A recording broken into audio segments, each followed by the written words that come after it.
Hello and welcome to our next lesson. Today we are looking at modeling with trigonometric functions. So we are looking at how we can use real-world applications and graphs of sinusoidal functions to make connections and interpret the graphs in the context of the problem to make conclusions and to be able to solve different problems. And of course, we are applying what we learned from our last class with transformations.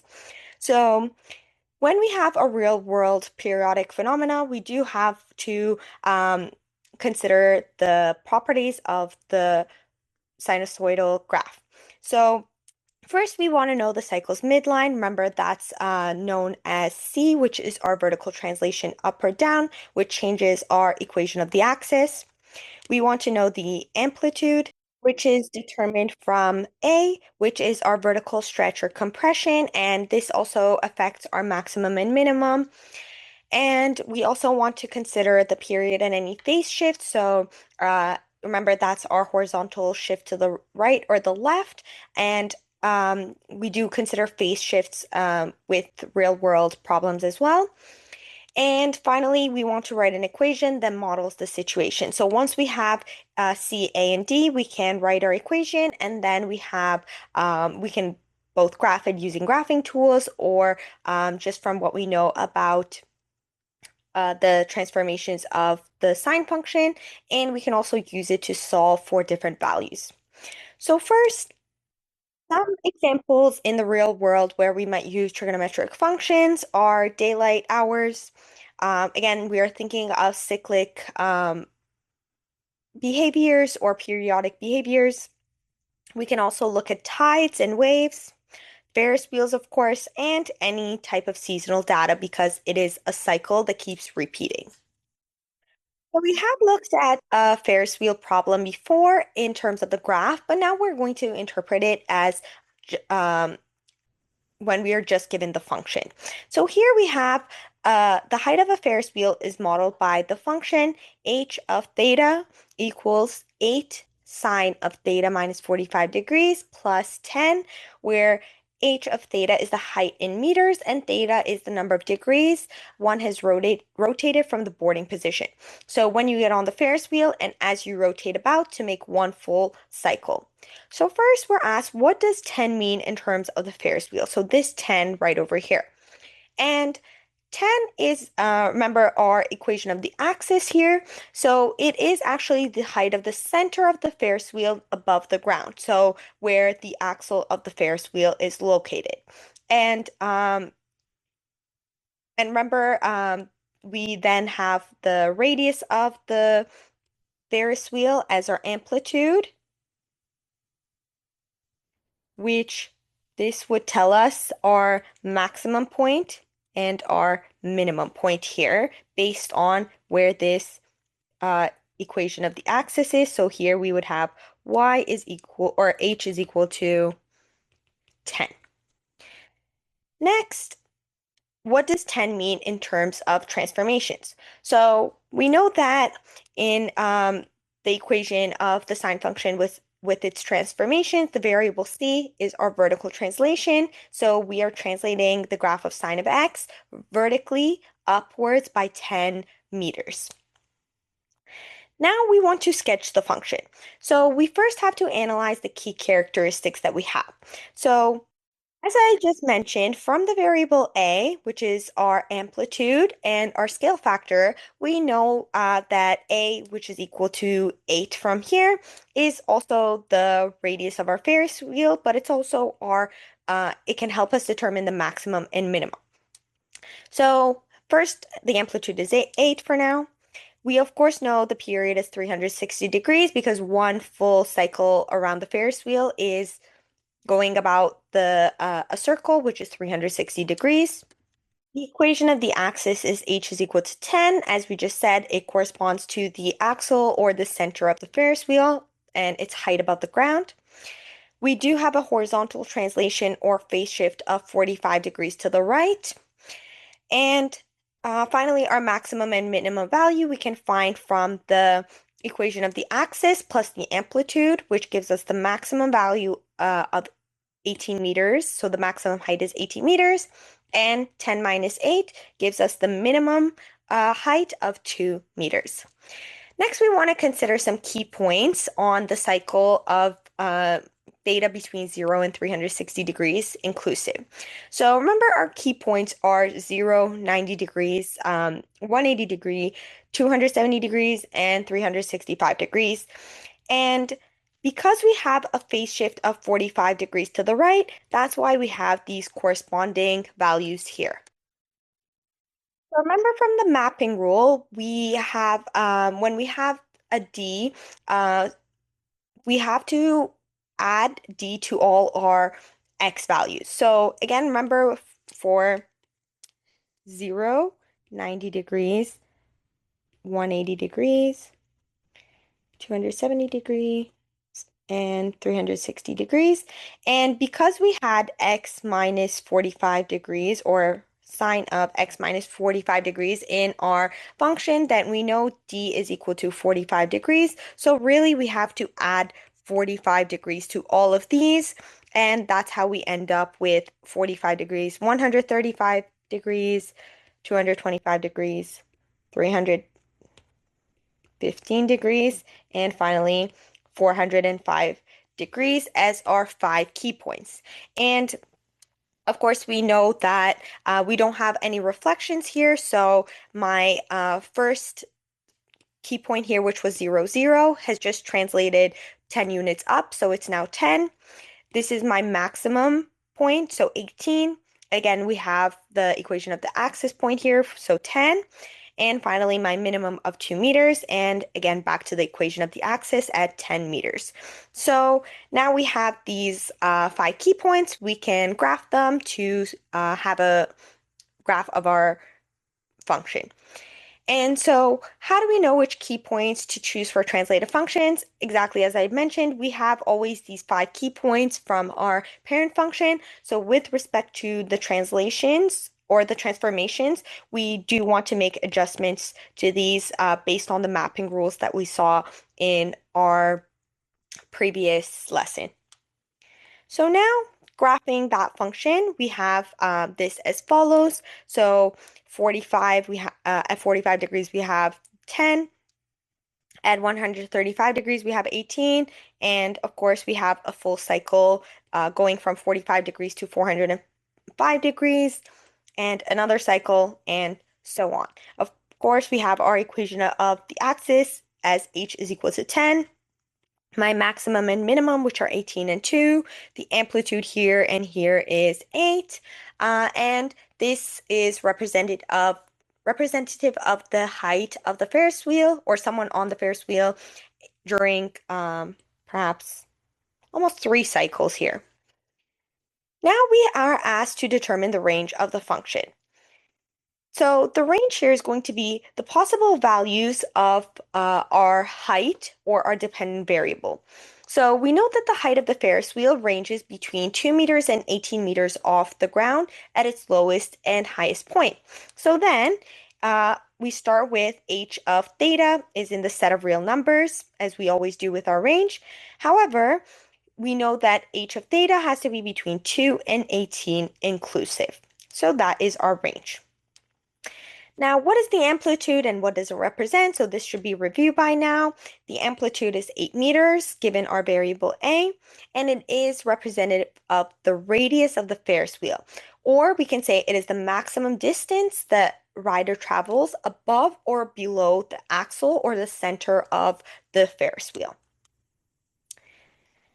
Now, when an individual has rotated 200 degrees, how high above the ground is the individual? So here we're just asked to find h of 200 degrees. So substituting in this value here, we get 8 sine of 155 degrees plus 10, and this is approximately 13.38 meters. So when an individual has rotated 200 degrees, they are approximately 13.4 meters off the ground. Now, we also have a point here, and I'm missing a decimal point here. How can you interpret the points 0 and then 4.3415 in the context of the problem? And consider what is happening when no rotation has occurred at theta is equal to 0 degrees. Perhaps this could be interpreted as the point or the height in which you get on the Ferris wheel. So maybe it's not directly where you get on the Ferris wheel is not directly at the base, and perhaps maybe it's a little upwards. Sometimes you see Ferris wheels have a bit of a step where you don't get on or you have two options of where you can get on, and perhaps one option is the base of the Ferris wheel, but another cart boards a few steps above, and it could be at a height of 4.34 meters above the ground. So perhaps that's the cart that we're graphing the height of as compared to one that boards the rider directly below the axle at 2 meters. Now, for our next problem, we have a sensor is attached to a windmill to measure the movement of the blade as it moves in a cycle. And the graph below shows the height of the sensor above the ground in terms of time. So a windmill has some blades like this, and of course it is attached to the ground like this. And let's say we put a sensor on this blade, and we are tracking the movement of this sensor as we are making one full rotation. And so this is now the graph here. And first we want to interpret the graph based on the properties that we just learned. So of course the maximum height is at 14 meters, as we can see, and the minimum height is at 2 meters. Next, I can consider the equation of the axis, which and actually, maybe before I do that, I consider from the maximum and minimum, I consider the equation of the axis. So 14 plus 2 and divide that by 2, which is 16 divided by 2. So h is equal to 8. So this is my equation of the axis. And next we have the amplitude. So this is 6 meters here.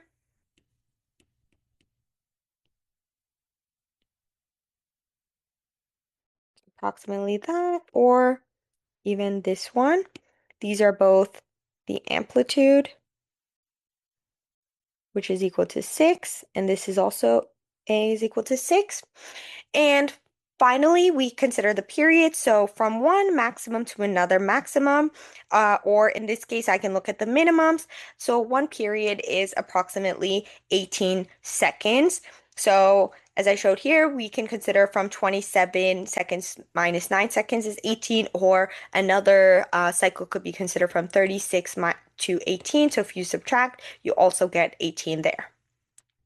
And now we're asked to find the equation. So we already found the equation of the axis, but we're asked what does it represent? So we know that this was 8 meters, and similar to the Ferris wheel, this represents the height of the center of the windmill or the axle of the windmill above the ground.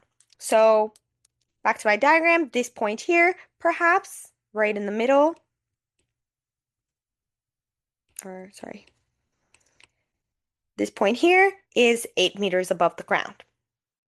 And next, what is the amplitude of the function?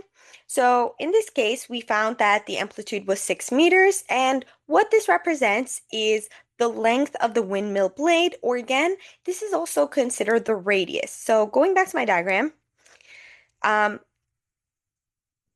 when we consider the amplitude, this is this radius here from the center to the edge or the end of each blade, which is also where the sensor is placed.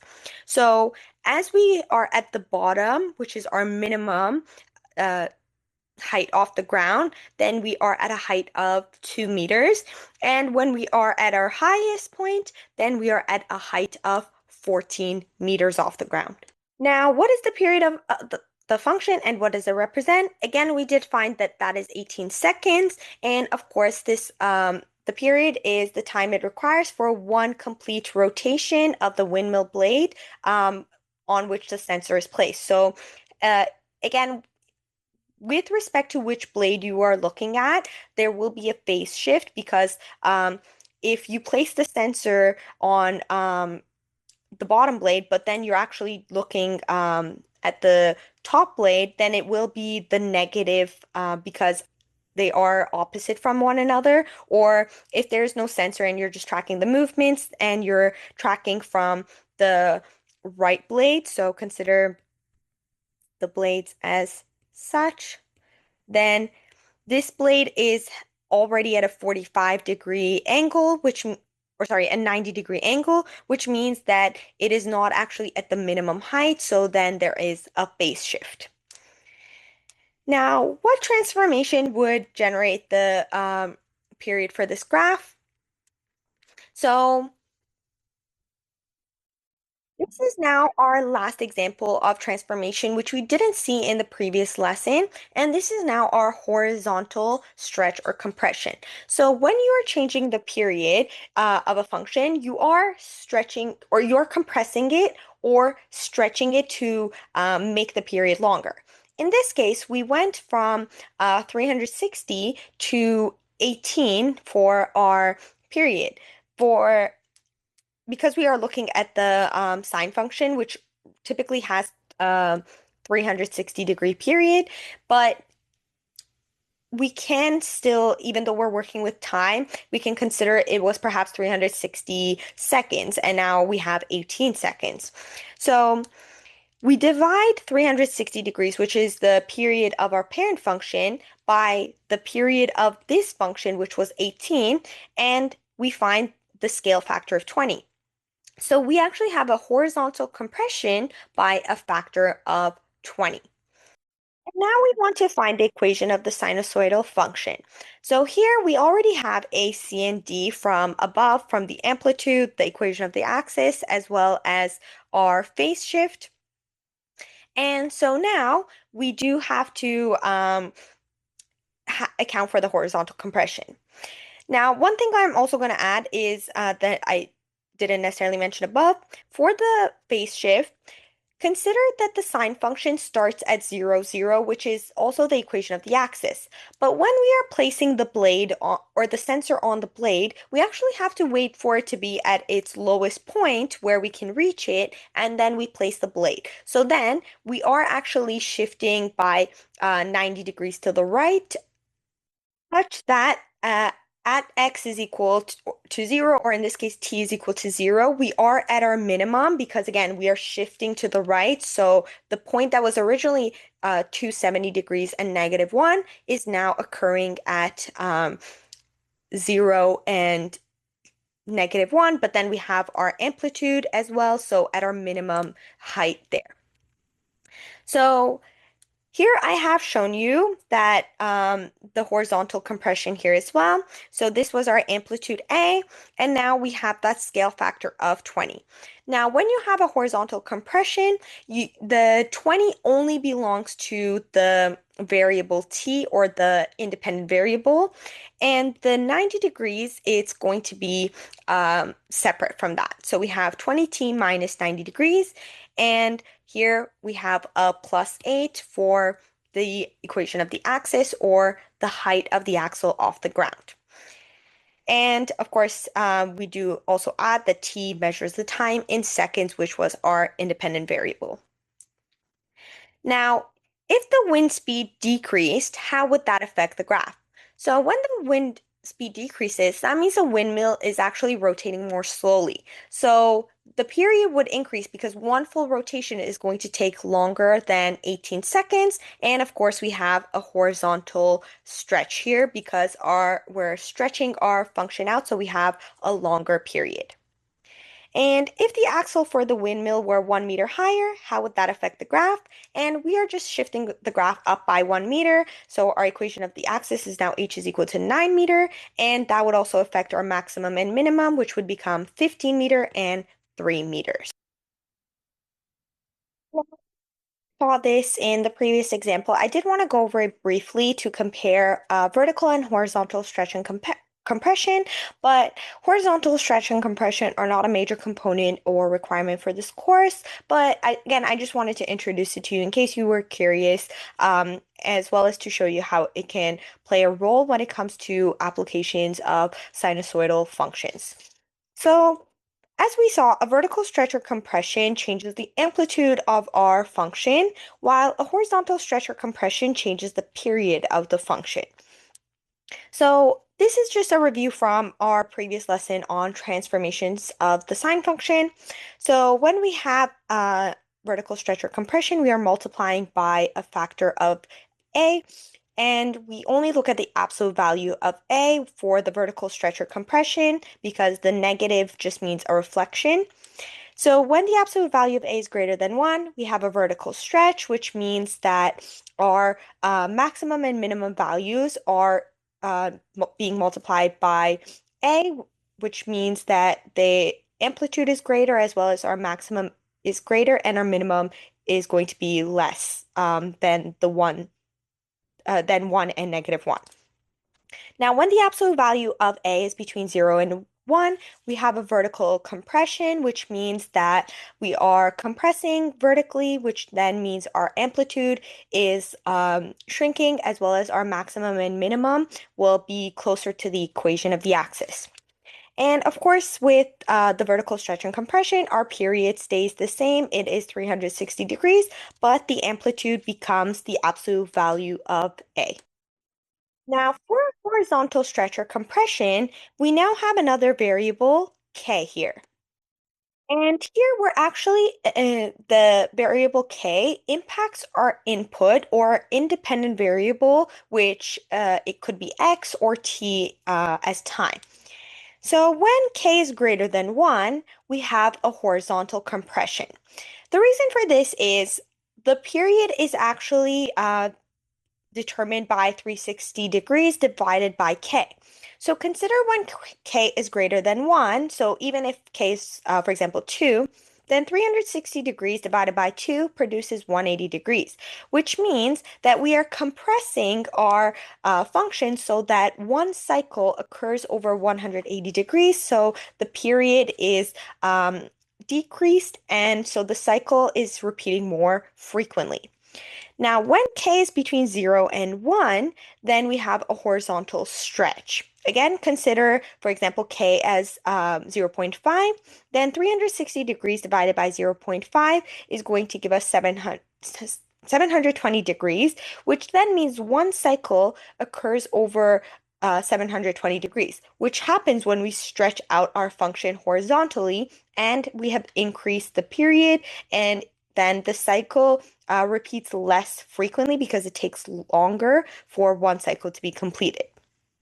And of course, in horizontal stretch and compression, the amplitude doesn't change because, again, we're just stretching horizontally or compressing horizontally. We're not changing any part of the vertical, so the maximum and minimum do not change here as well.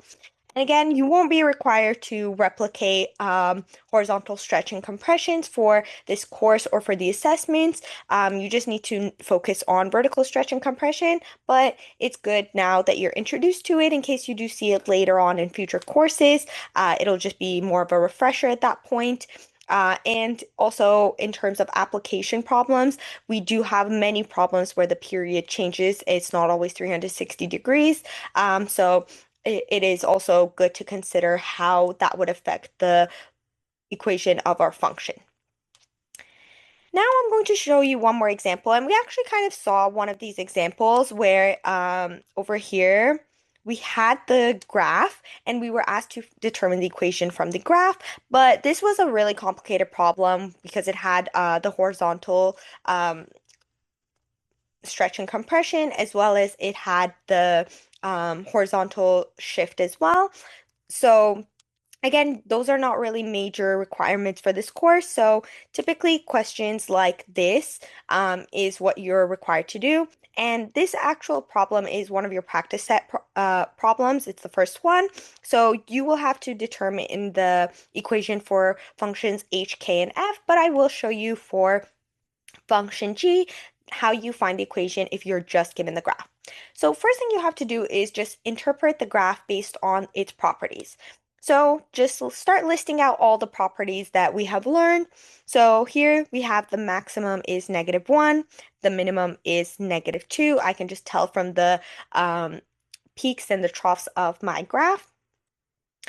Based on this, the equation of the axis will be the average of these two, so -1 plus -2, and divided by 2 is -0.5. And of course, this occurs here, and this is y equals -1.5. The amplitude will be the distance from the maximum to this equation or from the minimum to this equation. So considering the maximum of -1 to -1.5, that's 0.5. Or from, sorry, I don't know why this one is here. This shouldn't be there. So we can also consider it as, or let me just remove this all together, because another way you can think of it is from -1.5 to -2, and this will also give us 0.5. And because we are, for amplitude, we're looking at the distance, we don't interpret the negative value, so we only look at the absolute value, so 0.5 there. Now, the period is 360 degrees. I can consider just from the starting point or from one peak to another peak is 360 degrees. And for the sake of this problem, the graphs do look slightly off, but you can assume they all have a period of 360 degrees because we are not working with horizontal stretch or compression. So you can just assume that for all of them. And now because the curve starts at the equation of the axis, so again, this is also approximate. I don't know why my graph didn't look the best. We're just assuming the shape is kind of like this one, or kind of goes like this. So then it does coincide with the 0, 0 point from my parent function. So we also don't have any horizontal translations or shifts. And again, for this, you can assume we don't really have that. We do have reflections, but not really any shifts here for any of the four graphs. And um, we do go from the midline to the maximum, to the midline, to the minimum, and then to the midline, which also is the same as our parent function. So then we don't really have a reflection here. So then putting all of that information here, of course, I had A from the amplitude as 0.5. Nothing to do here because we don't have any shift, so sine of x. And of course, my equation of the axis, which is the c term here. So because we moved down, it is -1.5. And that is the completed equation for curve G. So that's precisely how we find the equation given the graph of the function. And that was our last example. So again, that is your very first practice problem. So you've already seen one, and you should be able to try this on your own for the other three, and get lots of practice with these. And in our next lesson, we are going to see more word problems related to our sine functions. And as always, don't hesitate to reach out if you have any questions, and I will see you all in our next and final class.